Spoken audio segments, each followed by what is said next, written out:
Dole Plantation. Hawaiian Trip 2014. The car stink. Chichi, say hi ka anak. Chichi stink. Ilang taong ka na, Chi?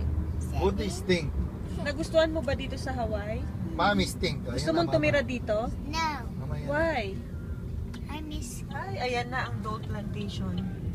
The destination is on your right, 64 to 1550 King Highway.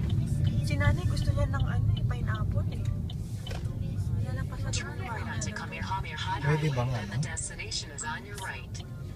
First is easy for me to. No, we don't have to move. No, that was. Magbe-maze ka pa ba? That's the no moving. Magbe-maze ka pa ba, Papa? Oo, hindi tayo nakapag-maze na. Ano ito? Not that one. Parking. Ano nakasulat dito? No, first is easy for me to.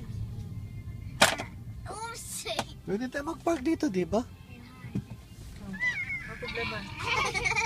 Bakit parang ayaw nila? Parking for Dole Plantation visitors only. Tama, pwede tayo.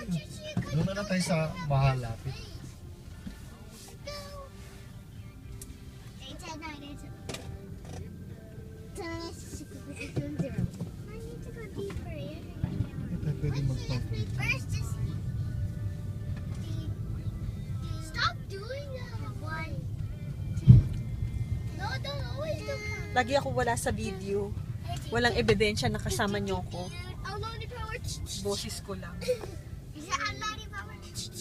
Don't use power. Use lock yourself.